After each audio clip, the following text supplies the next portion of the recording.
जब जब मोदी डरता है पुलिस को आगे करता है. जब जब मोदी डरता है पुलिस को आगे करता है. अगदी परफेक्ट घोषणा होती. पण दिल्लीचे पोलीस किती निष्ठुर आहे. म्हणजे शरद पवार बघा मोदींचे मित्र आहेत, अदानीचे मित्र आहेत, तरी सुद्धा त्यांच्यासाठी बॅरिकेड काढली नाही. बाकीच्या लोकांची तर गोष्ट वेगळी.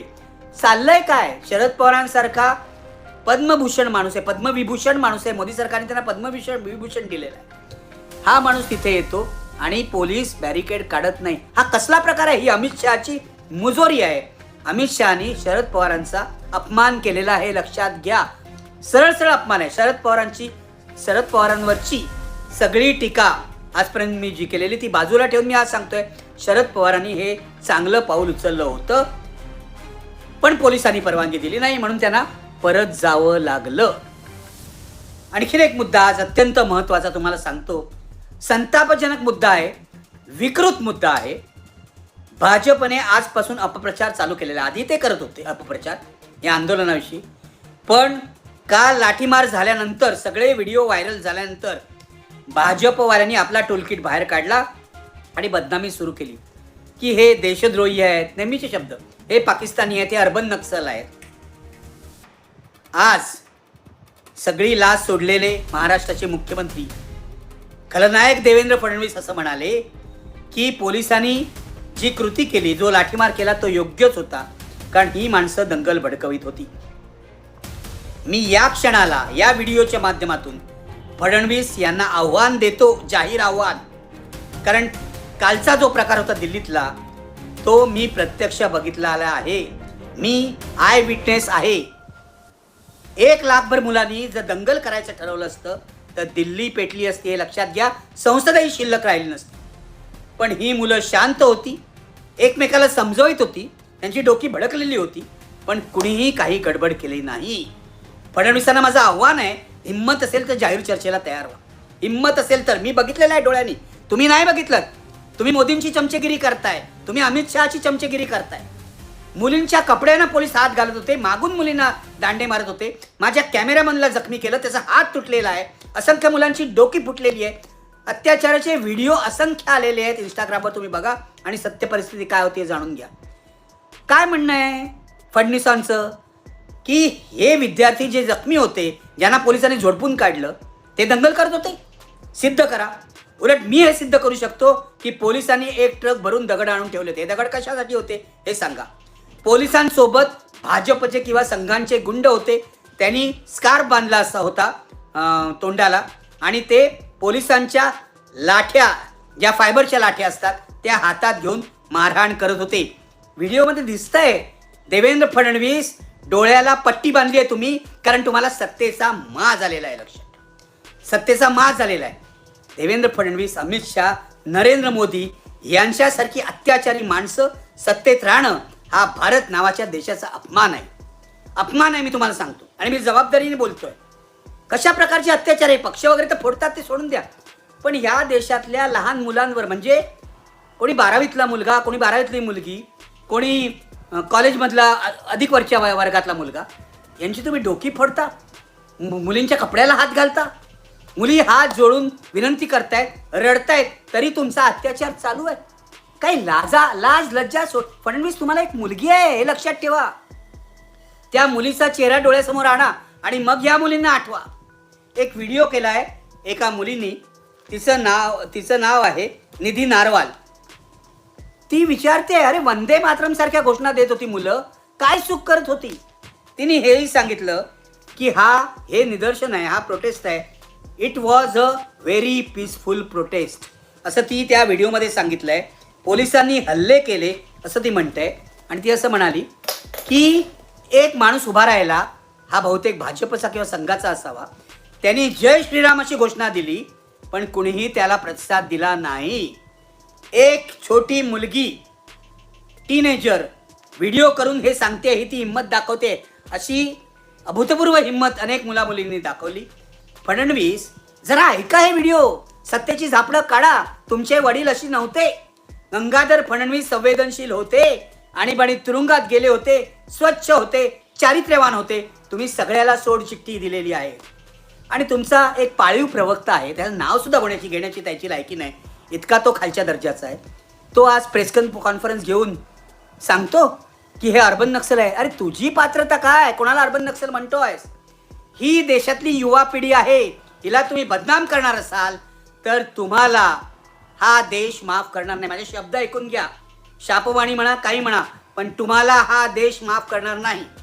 ज्या मुलांचं रक्त तुम्ही सांडलं, ज्या मुलींच्या कपड्याला हात घातलात, ज्या मुलांना मारण्यासाठी तुम्ही दगडांचा ट्रक आणलात, ज्या मुलांना मारण्यासाठी तुम्ही RSS आणि BJPचे गुंड प्लेन क्लॉथमध्ये आणलेत काय, आणि आता तुम्ही आगाऊपणे बोलतायत मुलं दंगल करत होती.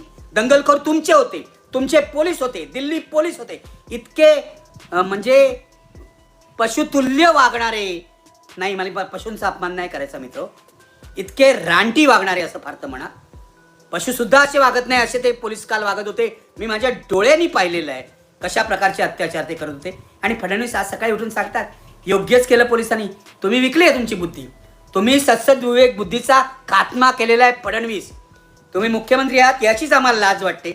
तुम्ही उद्या पंतप्रधान वगैरे होऊ नका अजिबात. मोदींपेक्षा खराब पंतप्रधान तुम्ही व्हाल. मोदी हा नरभक्षक माणूस आहे असं माझं म्हणणं आहे.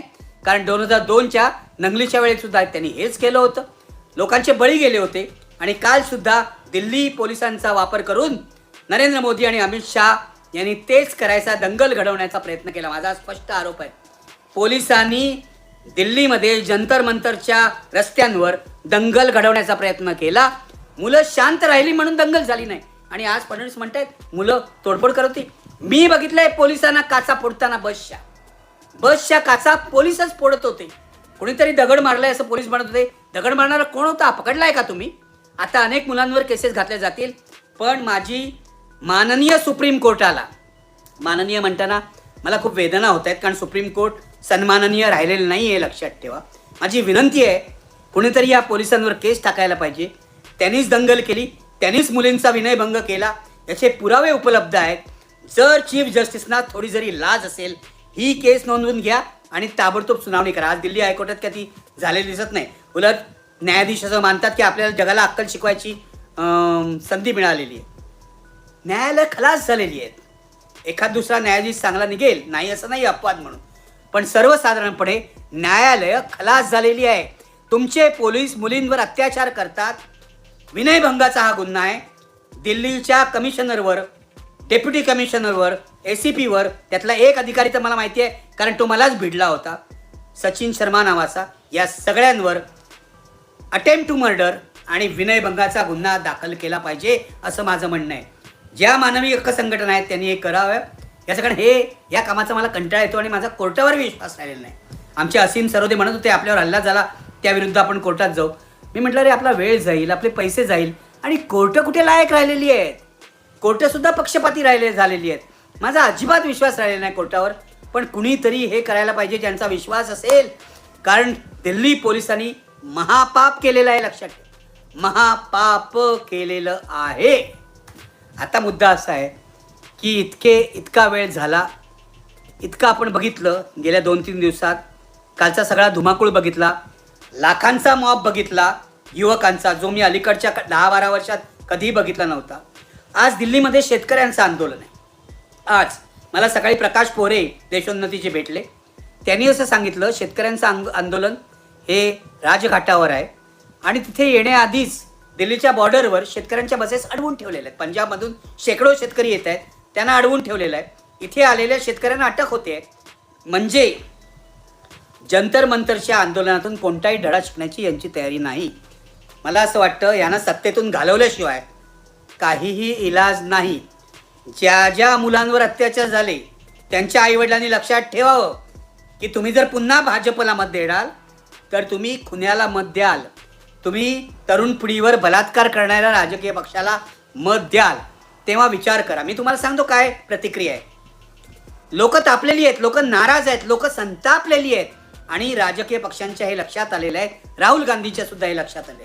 मी आज दिल्लीहून विमानाने येत होतो आणि लक्षात घ्या, भाजपला सांगतो स्वतःचं तिकीट स्वतः काढून येतो, जातो आणि आलो, हे लक्षात घ्या. फडणवीस तुमच्यासारख्या तुमचे जे आहे ना लष्कर देवेंद्र, त्यांना पैसे चारता तुम्ही, तसं करत नाही मी आणि म्हणूनच तुम्ही त्याची माझ्यावर बोट दाखवू शकत नाही. पण तुम्ही मला अटक केलीत तरी काही नाही, मी राहीन तुरुंगामध्ये. निदान लोकांचा सत्सविवेक उरलेल्या लोकांचा तरी जागा होईल, हे लक्षात घ्या. पण पण मुद्दा असा आहे, मी जेव्हा येत होतो दिल्लीहून, एक मुलगी माझ्या मागे होती. मी माझ्या सहकार्याबरोबर बोलत होतो या कालच्या आंदोलनाविषयी. तिने ते ऐकलं आणि ती म्हणाली, तुम्ही या आंदोलनासाठी आला होतात का? मी म्हटलं हो, मीही आले होते. आणि त्या मुलीचा कोणत्याही राजकीय पक्षाशी संबंध नव्हता. विमानात चढताना ही मुलगी, विमानात उतरताना आणखी एक उच्च मध्यम मुलगी तीही असंच बोलली. आमचं बोलणं ऐकून बहुतेक भाजपचा समर्थक असाला होता तो दाढीवाला माणूस. तो असं म्हणा, नाही नाही, हे तर कॉक्रोच आहे. मी त्याच्याशी फार बोललो नाही. मी त्याला एवढंच सांगितलं, अजून 3 वर्षाचा अवकाश आहे, 3 वर्षांनी मला फोन कर. असंच होत राहिलं, अशा प्रकारे मोदींनी अत्याचार चालू ठेवले तर मोदींची सत्ता गेली म्हणून समजा. पण भाजपच्या समर्थकांना सुद्धा जो माज आला आहे ना, तो अभूतपूर्व माज आहे. म्हणून ते अजूनही सरकारचं समर्थन करतायत. यांची मुलं सुरक्षित नाहीत या सरकारमध्ये. कोणत्याही राज्य सरकार, केंद्र सरकार यांची मुलं सुरक्षित नाहीत. भाजपवाल्यांमध्ये दुफळी झालेली आहे. मी 2 दिवसापूर्वी तुम्हाला संकेत दिले होते. दिल्लीमध्ये भाजपचे जुने जाणते नेते आहेत, ते मोदींवर नाराज आहेत. राजनाथ सिंग असतील, नितीन गडकरी असतील, हे असं म्हणतायत की या तरुण मुलांशी आपण बोलायला हवं होतं, त्यामुळे त्यांचं आंदोलन शांत झालं असतं. पण मोदींनी अडेलतट्टूपणा दाखवला, मोदींनी ताठरपणा दाखवला. अमित शहा मोदींपेक्षा ताठर आहे, कारण तो पूर्वीचा तडीपार गृहस्थ आहे. क्रिमिनल रेकॉर्ड आहे या सगळ्या माणसाचे. त्यामुळे मोदी जे सांगतील ते अमित भाई ऐकतील, अशी अवस्था आहे. मुद्दा एवढाच आहे की असा अत्याचार ही मंडळी जर सातत्याने करत राहिली तर काही खरं नाही. यांची सत्ता गेली म्हणून समजा. जेव्हा अत्याचाराची परिसीमा होते तेव्हा सरकार पडतं, हा जगातला इतिहास आहे. सगळीकडे हे झालेलं आहे. तुम्ही नागरिकांना अरेस्ट करा, नागरिकांचे खून करा, नागरिकांना जेलमध्ये टाका, नागरिक तुम्हाला भीत नाहीत. ही भीती संपलेली आहे. कालच्या आंदोलनावरून दिसलेलं आहे. आजही आंदोलन पुढे आहे, उद्याही पुढे जाईल. कॉक्रोच जनता पार्टीचं आणि अभिजित दिपकेचं असं म्हणणं आहे की जोपर्यंत आमच्या मागण्या मान्य होत नाहीत, म्हणजे सोनम वांगचुक यांचं उपोषण, नंबर 2 धर्मेंद्र प्रधान यांचा राजीनामा, आणि नंबर 3 ज्या 21 मुलांनी आत्महत्या केल्या त्यांना प्रत्येकी 1 कोटी रुपये कॉम्पन्सेशन, या मागण्या मान्य होत नाहीत तोपर्यंत आम्ही जंतर मंतरवरून उठणार नाही. राहुल गांधींनी आज मोदींच्या घराबाहेर आंदोलन केलं. काही लोकांचं असं म्हणणं आहे राहुल गांधींनी जंतर मंतरच्या प्रोटेस्टवरून स्वतः लोकांना डायव्हर्ट करायला हे केलं. मला काय असं वाटत नाही. राहुल गांधींचा मार्ग मोठा असू शकतो, माफ करा, राहुल गांधींचा मार्ग वेगळा असू शकतो. पण राहुल गांधी रस्त्यावर उतरले आहेत महत्त्वाचं आहे. माझं तर म्हणणं आहे काँग्रेसच्या शेकडो कार्यकर्त्यांसमवेत त्यांनी हे धरणं धरून बसायला पाहिजे मोदींच्या घराबाहेर. आणि जोपर्यंत न्याय होत नाही तोपर्यंत उठायला नको. तुम्ही उपोषण करू नका. या सरकारच्या समोर उपोषणाचा काही उपयोग नाही, हे सोनम वांगचुक यांच्यावरून दिसलेलं आहे. पण धरणं धरू शकता तुम्ही, इतर राजकीय कार्यक्रम करू शकता, तुम्ही घेराव घालू शकता, तुम्ही मोदींची गाडी रोखू शकता. हे लक्षात घ्या. ही हिंमत दाखवलीत तर हे जे अत्याचारी मोदी सरकार आहे ते कोसळायला वेळ लागणार नाही. निवडणुकांचाही विचार करावा लागेल की या मॅनिप्युलेटेड निवडणुका आहे, त्यामध्ये आपण सहभागी व्हायचं की नाही, हा विचार विरोधी पक्षांना निश्चितपणे करावा लागेल. मित्र, मला असं वाटतं की भाजपने जे उपद्व्याप केले आहेत अपप्रचाराचे, हा अपप्रचार असा चालणार नाही. भरमसाठ ट्विट्स येत आहेत, भरमसाठ फेसबुक पोस्ट येत आहेत, सगळ्या पेड आहेत भाजपच्या फेसबुक पोस्ट, आणि इंस्टाग्रामवरही भाजपवाले काय काय बडबडत आहेत. पण हा खोटेपणा आहे, लक्षात घ्या. प्रत्येक जो व्हिडिओ येतोय त्याचं फॅक्ट चेक करा आणि भाजपला, मोदींना, जुलमी सरकारला धडा शिकवा. एवढंच माझं म्हणणं आहे. आज एवढंच पुरे. उद्या आणखीन नव्या बातम्या घेऊन मी येईन. हे आंदोलन चाललेलं आहे, वेगात आहे. आंदोलन संपलेलं नाही. काही लोकांनी हे पसरवायचा प्रयत्न केला कालही की यांचा रंगमंच तोडला, यांचं व्यासपीठ तोडलं, त्यामुळे आता आंदोलन संपलं. आंदोलन बिलकुल संपलेलं नाही. त्याच जागी अभिजित दिपके आणि त्यांचे सहकारी बसलेले आहेत. उलट पाठिंबा वाढतोय. आज संजय राऊत आले भेटायला, शिवसेनेचे खासदार पुन्हा आले इकडे, आणि उद्या उद्धव ठाकरेही भेटायला जाणार आहेत.